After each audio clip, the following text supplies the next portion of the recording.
Buenos días, mi nombre es Patricio Monforte, entré a la facultad el 16 de diciembre de 1986 a través de mi papá. Mi papá fue director de imprenta muchos años, trabajó 37 años hasta el 87 en la imprenta de la facultad. Yo empecé en venta de publicaciones, que estaba donde está hoy la comisión interna. Eso era venta de publicaciones hasta el año 88-89, que ahí pasó a depender del centro de estudiantes. En esa época estaba Pablo Santos en la parte del centro de estudiantes. Nosotros pasamos a cumplir después funciones en compras y en el 90 más o menos me fui a mesa de entradas. Bueno, ahí en mesa de entradas empecé con la categoría mínima, como todo cuando empecé la facultad. El 90 hasta el 2010, menos del 2010, bueno, ahí ya hice toda la carrera administrativa. Hacía toda la carrera administrativa con una parte gremial. Yo fui delegado en 1995 de la facultad, estuve un periodo por 2 años y después lo demás fui subdelegado y actualmente estoy en la comisión interna y a su vez en el sindicato, en la PUA. La carrera administrativa acá adentro empecé de cero para arriba, mientras iba cumpliendo las labores gremiales y aparte de las administrativas. A veces priorizaba más el gremio, a veces priorizaba más la parte administrativa. Dejé pasar muchas oportunidades administrativas porque estaba dedicado al gremio y a mí también me daba la posibilidad de ayudar a los compañeros que también tenían mucha antigüedad, que vayan creciendo ellos, y yo tenía tiempo porque todavía me sentía muy joven. A mí, ya en el año, cuando estaba Alonso, me había propuesto ser director de mesa entrada, pero estaba Rosita, había gente más grande que yo, preferí quitarle el cargo a ellos, que se jubilen con la categoría mejor para que tengan una mejor jubilación. Y después, una vez que ellos ya no estén acá en la facultad, ya que asomaba el último de la fila, quedaba yo como primero de la fila esa, que ya la gente que era más grande. Bueno, ya asumí como director de mesa de entradas, quedó Groba de director de mesa de entradas, Rosita jefa de departamento, y yo estaba en la parte de archivo. Yo laburé mucho tiempo en archivo, y llegué a ser jefe de departamento de archivo. Y una vez que se jubilaron ellos, que eran los últimos que estaban, ahí sí recién fui director de mesa de entradas. Estuve haciendo el cargo 3 años y después me ofrecieron ser director general de la facultad, haciéndome cargo de mesa de entradas, imprenta, mantenimiento, servicios generales, bueno, varios lados que abarco hoy en día. Y en su momento estaba la parte de todo audiovisual, eventos, todo eso. Bueno, ahora ya cambió el organigrama de la facultad y yo me encargo de esos 4 lugares. Sí, de todos los cambios de que cuando empecé ahora, nada que ver lo que era la facultad en esa época, en el 86, 87. Yo siempre pienso que cuando teníamos los jefes de esa época, sin emparentarlo, tenían otra formación. Veníamos más de la época de los militares y la formación tenía otro rol, lo que era la facultad, lo que es ahora. Yo soy el hijo de la facultad de la democracia y mucha gente que pasó esa época, hasta mi viejo, que sufrió las consecuencias de la dictadura, creo que algunos ya lo contó, están marcados de otra forma. Era distinto la facultad, distinto el régimen, no había tanta gente, había menos gente, pero había menos alumnos también. Y es distinto cómo se formaban los jefes en esa época, el mando militar que tenía uno adentro lo ejercía en esa época. Era distinto cómo se trataba al personal, que eran muy pocos los derechos que teníamos los trabajadores, y no era una formación muy grande, era muy de autoridad, algunos directores que tenían relevancia y nada más. Siempre había un mando superior. Después, con el correr de los años, fuimos trabajando en eso, fuimos trabajando en el crecimiento interno de la facultad. Creció la facultad por distintas carreras, distintos institutos que se fueron creando, distintas investigaciones. En esa época no había consejo directivo.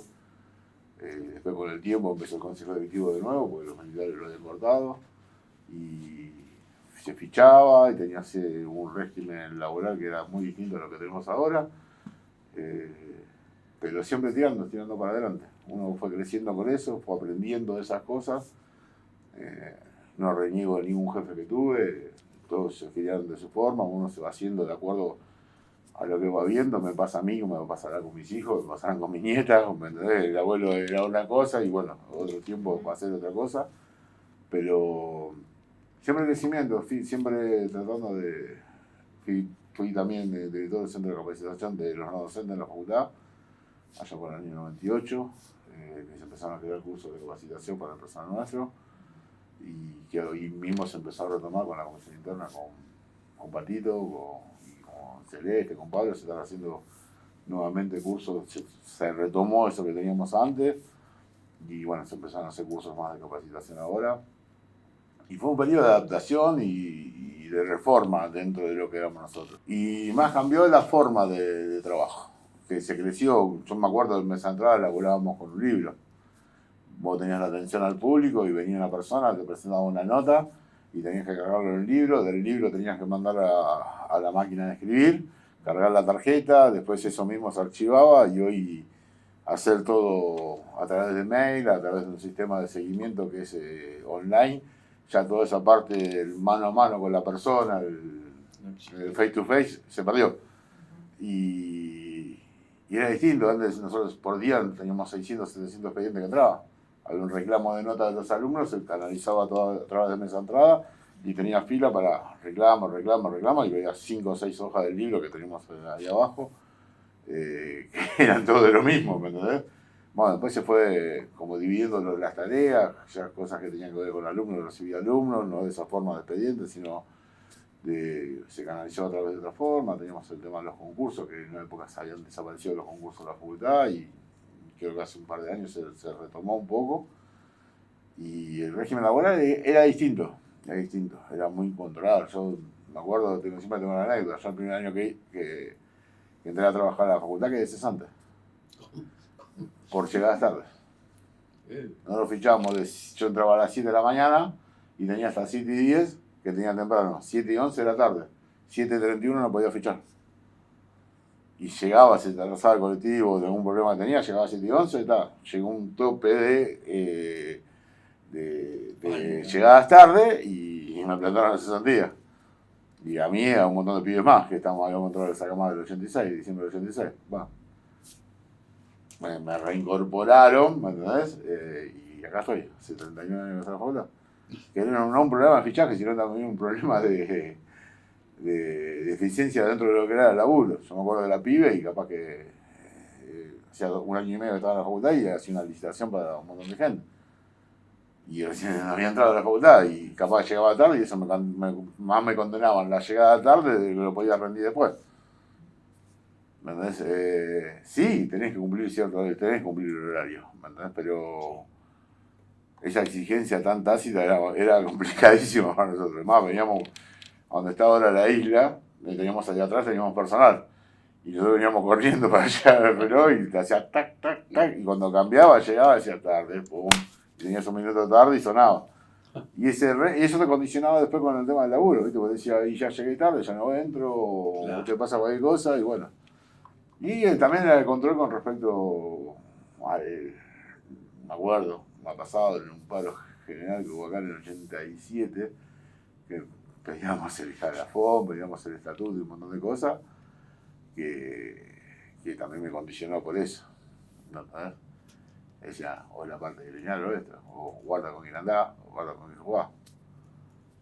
Porque un poco de la experiencia que había tenido mi hijo había sido secuestrado por la dictadura. Mi hijo fue, aparte de ser director de acá, era delegado de la facultad y trabajaba en el sindicato. Soy muy... me cuesta mucho, me juega mucho. A mí, te cuento así,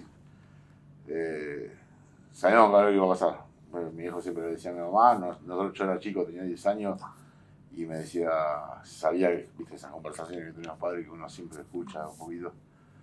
Y hasta que un día llegaron a la madrugada, estábamos en casa y se empezó a ver ruido por todos lados, salió mi abuela a mirarse así, qué pasaba, y pegó una patada en la puerta y se metieron todo adentro. Yo tenía 10 años, me levantaron con monita en la cabeza, bueno, reventaron la casa, hicieron mierda todo, un montón de cosas y bueno, lo secuestraron a mi hijo.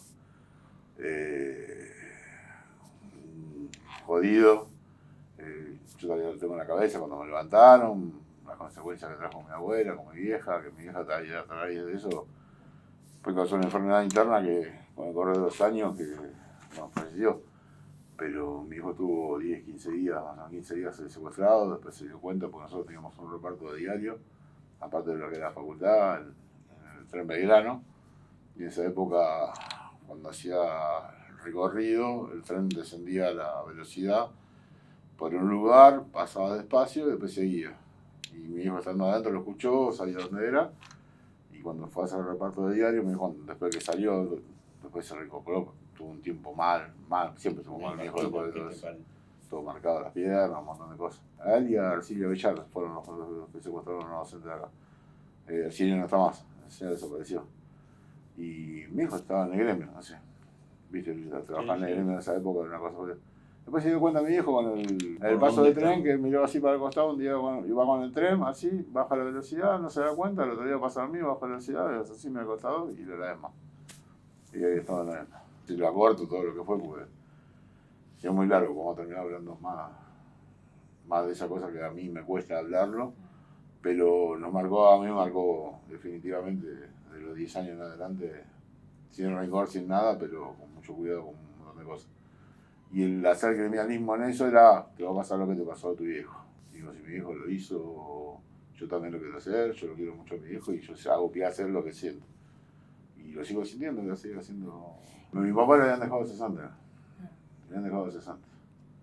Mi hija, dentro de lo que estuvo buscándolo a mi viejo, hizo denuncias, iba a todos lados, no daban bola a ningún lado. Y al elaborar el archivo yo vi que mi hijo había quedado cesante. Después lo reincorporan a alguien por más, pero fue un momento que bastante complicado para él y para la familia, ¿viste? Porque no es solamente que lo secuestraron a mi hijo, sino que se llevó una parte de toda la familia con ese secuestro. A nivel sentimental, a nivel miedo, a nivel no poder caminar tranquilo toda esa época, la paranoia que teníamos con todas las cosas, aparte yo vivía en Munro, que fue un barrio muy afectado en todo eso.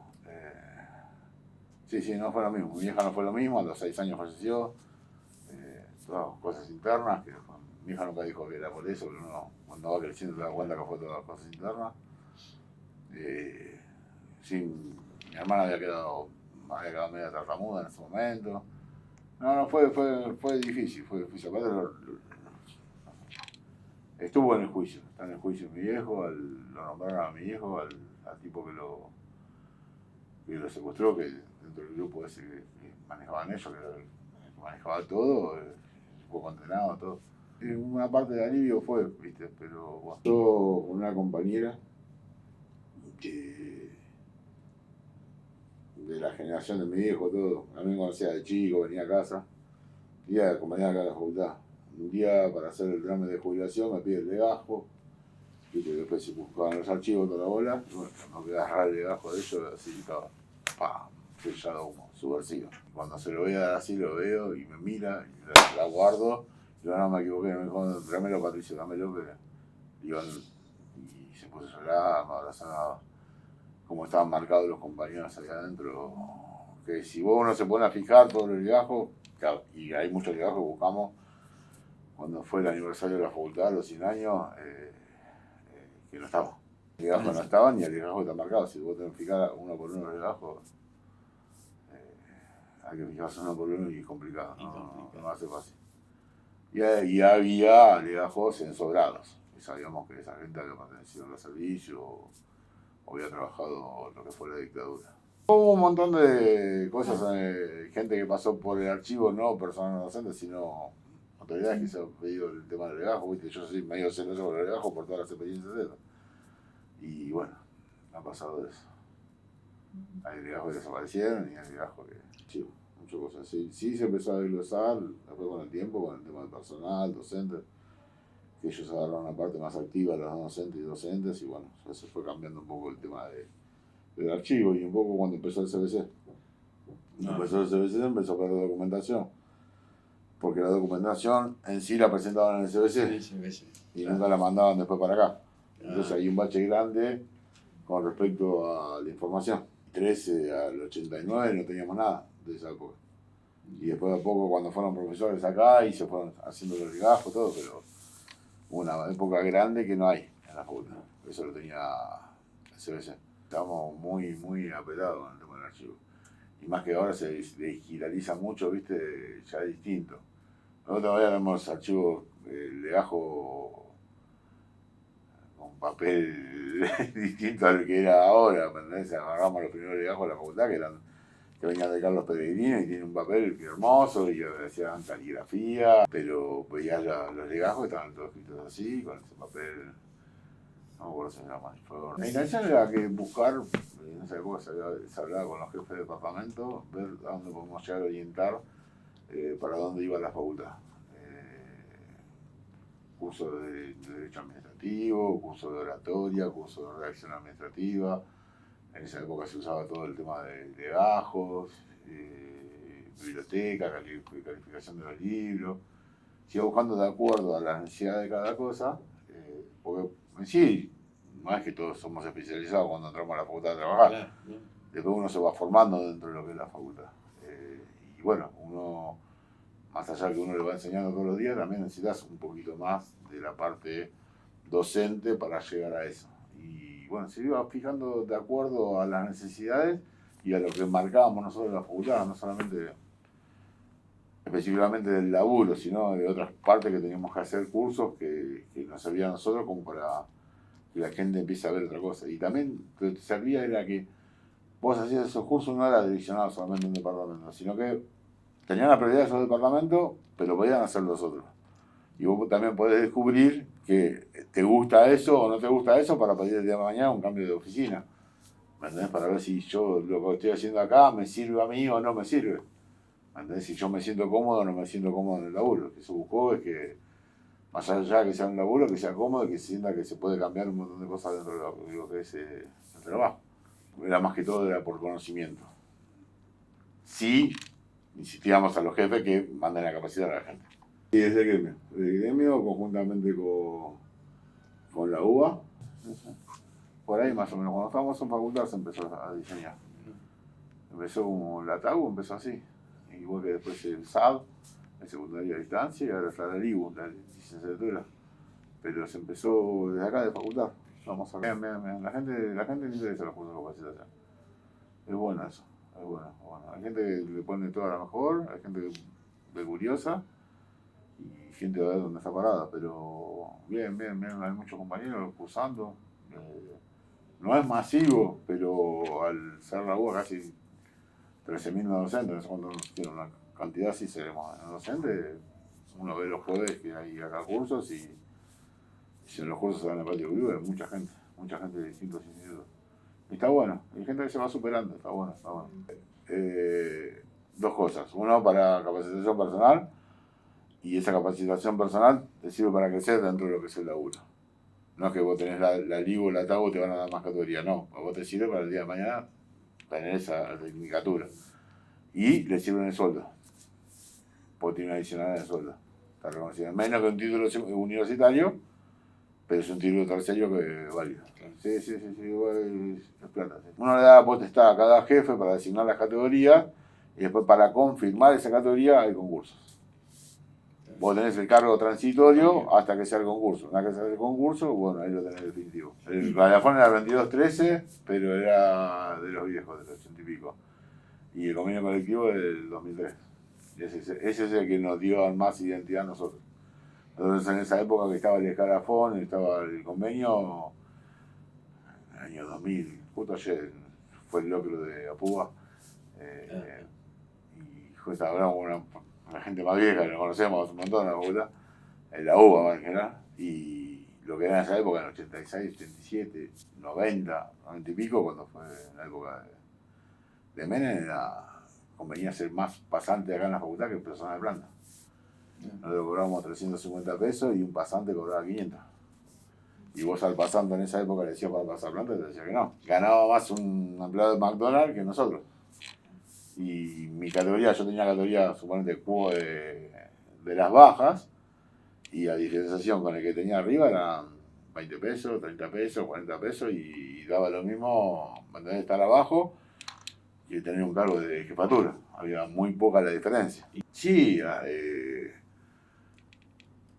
yo entré ya mal variado lo que era la facultad con respecto a las categorías, todo eso, por eso te decía como veníamos de arrastre, los derechos laborales que teníamos antes y los derechos que fuimos consiguiendo a través del tiempo. Hubo muchos paros, muchas huelgas, acá una vez se paró como 3 meses la facultad. En esa época cuando me dijeron a mí una cosa o la otra.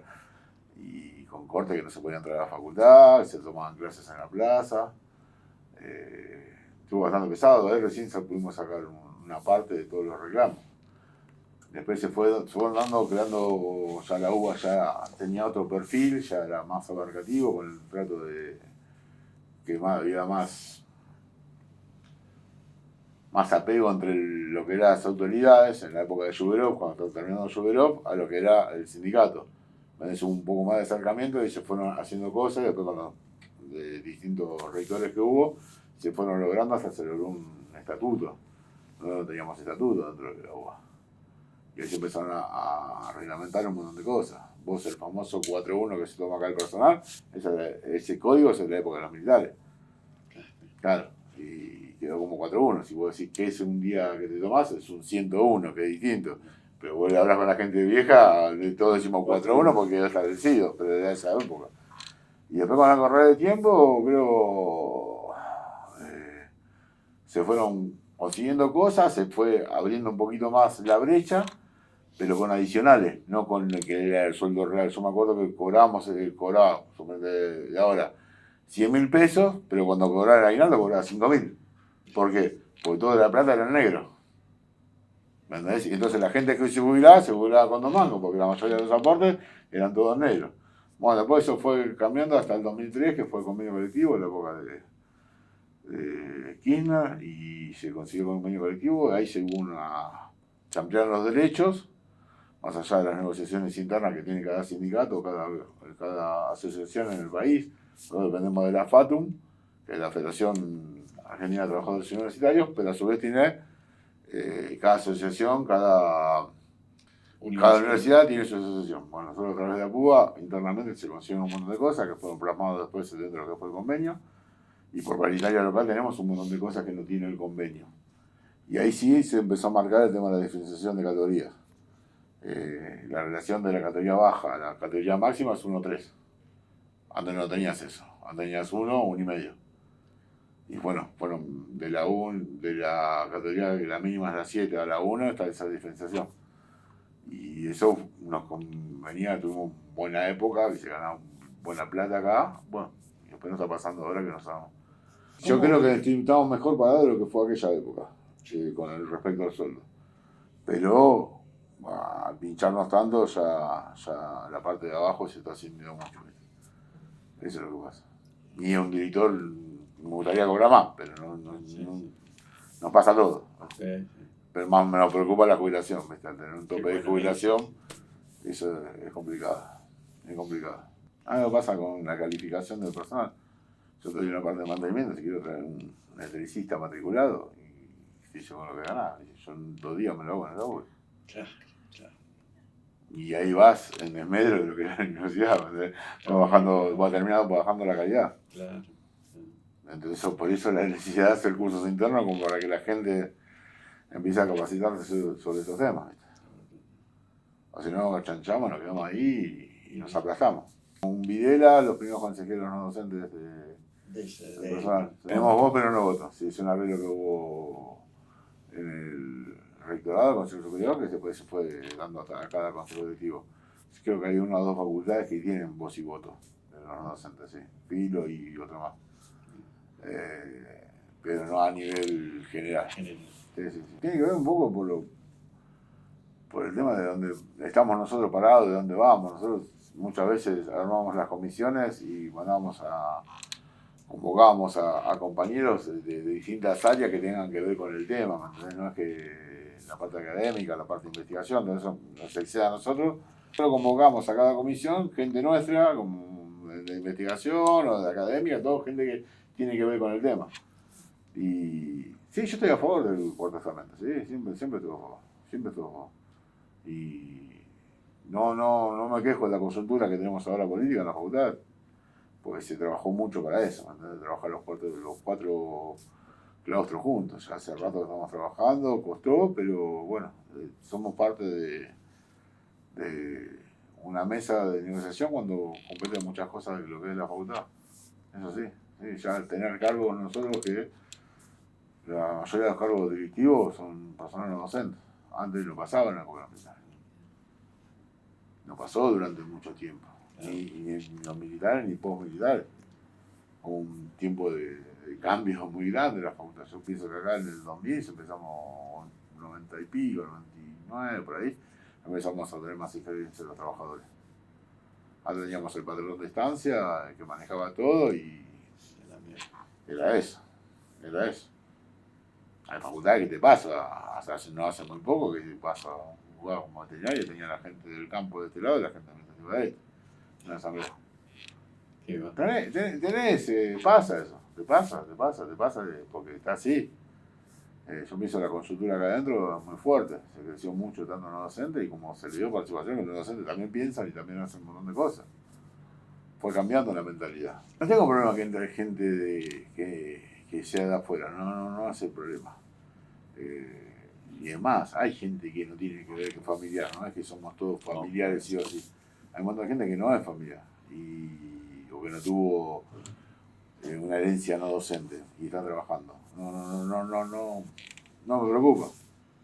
Pero si vemos que podemos traer un familiar, bueno, ¿por qué lo vamos a negar? Viene a laburar, es eso.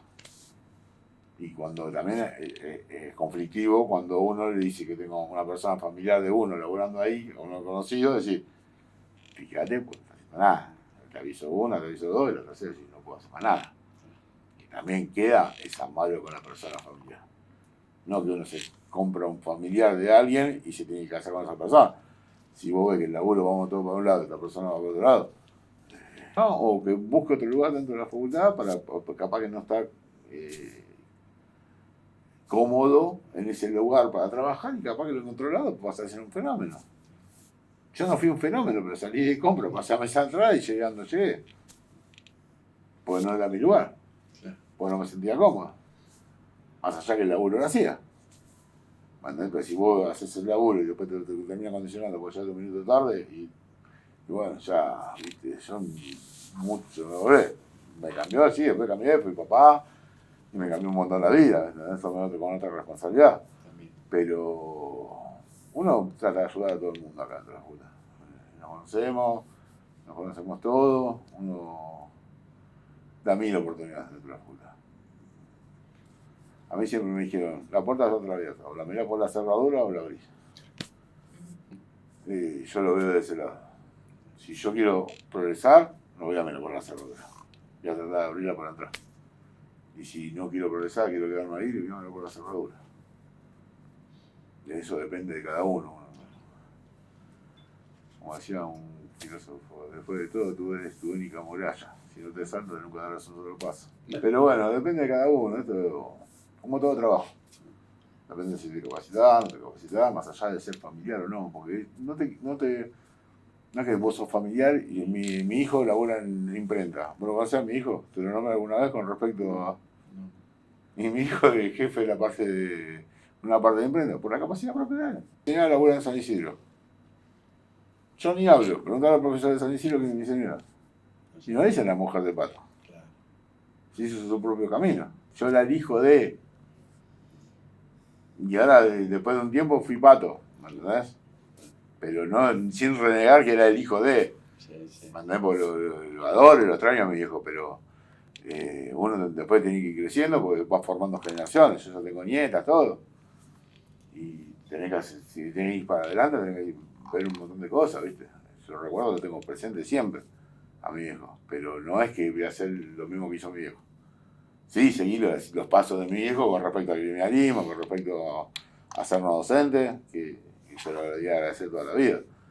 Pero después quedan unos, ¿viste? Mi viejo era jefe de Vidal, y estaba Flaco Hernández, Vidal, estaba Norita, estaba Martita. En meta de publicación iba más temprano para sellarlo. Porque tomaban la cosa y tenías el número y ibas, Se trabaja mucho con el tema de coordinación, se hace trabajo específico.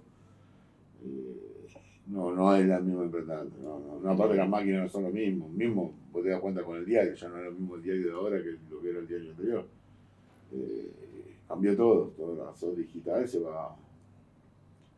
van perdiendo muchas cosas, pero bueno, se está haciendo creación para hacer cosas dentro de lo que es la imprenta, ¿viste? El tema de encuadernación sigue estando vigente. Aparte, cuando lo ven algunos que no lo vieron nunca, el tema de encuadernación piensan que es una cosa, ¿viste? Nosotros vemos una cosa muy antigua y algunos pibes dicen, ¿cómo es esto? Y está bueno eso, ¿viste? Que algunas cosas no se pierdan. No es lo mismo en la imprenta de lo que fue aquella época. Me acuerdo que era el pibito y lo acompañaba mi viejo, ¿viste? Y me volvía loco, me era el nene de todo, ¿viste? Y tenía 10 años, 11 años, 100 y pico, lo mandaba yo a vos. Sí. 100 y pico, 80, sí, por ahí. Y yo la conocí más abajo. Acá, arriba tengo vagos los recuerdos. Más que todo, si veo alguna foto de mi viejo de esa época, digo, no, esta no era la oficina de acá, era la oficina de arriba. Y con la gente que estaba en esas fotos. Me gusta caminar a la facultad y luego hablar con la gente, qué pasa, más allá que tenga jefes abajo mío que están a cargo de la gente, y también quiero saber qué pasa. Claro. Y qué podemos hacer, qué podemos dejar de hacer. Es grande la facultad, muy grande la facultad. Es monstruo. Y hay que salir a recorrer. Porque ahora estamos laburando muy a fondo con la pintura, todo eso, ¿viste? Porque hay un tema de humedad en la facultad. Y muchas veces se pintaba por arriba y ahora no, estamos yendo a fondo. Si vos decís la parte gremial nuestra, y no, nosotros hicimos con Marco y con Videla, yo en una agrupación contraria a ellos, hicimos una unidad del 94, en el 94 trabajamos juntos hasta ahora. Tanto Marco como yo y como Videla, más allá de que estábamos en listas distintas, nos conocíamos. Vamos a sentarnos, vamos a dejar de romper la bola, había gente que estaba dentro de lo que era mi agrupación, la agrupación de ellos, que era más fundamentalista, y la facultad, si queríamos tener un cambio en la facultad, teníamos que tener una unidad. Si nosotros estábamos separados, divide y reinar. Claro. Y bueno, una compañía estaba separada, dentro de nuestras ideas fuimos ayudándonos entre los dos, lo que pensaba yo, lo que pensaban ellos, todo. Me habrán puteado a mí de un lado, a ellos me habrán puteado de su lado, pero trabajamos juntos desde el 94 hasta ahora. Hicimos la unidad acá y la unidad en el sindicato. Así que el sindicato ya sacó una unidad también, lo que era una agrupación, otra agrupación, y trabajamos en conjunto. Y acá una sola vez se nos presentaron una lista contraria, pero después todo siempre fue una lista de unidad, donde participa mucha gente. Vos por estatuto es unas 50 personas que pueden participar, pues de acuerdo a la cantidad de personas que tenés, pueden estar y tenés de lista 50 y tenés 5 colaboradores. Claro. No es que la gente no participa, participan todos. Aparte veo que es muy lindo el laburo de la juventud, mucha gente de juventud está trabajando mucho, muy solidario. 2 veces por semana cocino para ayudar a la comunidad, a los contratados de acá, que ganan poco, y también a la gente de la situación de calle. Así que hay un laburo, sí, en temas mujeres también, se hizo un grupo de chicas muy militantes, bajo la estructura de lo que es el sindicato, ¿no? El ropero es solidario, eso lo hacía, yo tengo a mi hijo que labura en la nariz, no todos trabajan acá, ¿viste? Trabajan en el Instituto de la nariz, y él está en la comisión interna de allá, y el más chico, los chicos tienen 31 años, ¿no? Y lo que hacen es, dejan un perchero con ropa, y vos llevas tu saco viejo y pones el nuevo. Y a ellos les funcionó bien porque es el hospital y hay mucha gente grande. Y yo veo mucha gente grande y veía un saco nuevo más o menos, iba a cambiar el de ellos, agarrar el otro más abrigado. Y fueron esos cambios que entró muy bien. Ya tienen 2 o 3 percheros. Y se elabora muy bien. Y la gente que va allá lo usa. Y acá también está funcionando, ¿no? Viene gente, se prueba para llevarse. Hay gente que está mal y bueno, la idea es ayudarlo. La idea es colaborar con todo lo que podamos, lo vamos a hacer. Sí. Hoy hay un taller de manta solidaria también. Sí, hay gente que mucha impronta de los pibes, Patito, un pibe que tiene mucho impulso para el laburo, ¿viste? Creció mucho gremialmente, políticamente, dentro de lo que es la política del sindicato, ¿no? Tiene mucho empuje y los pibes que hay, es una banda que labura, está bueno.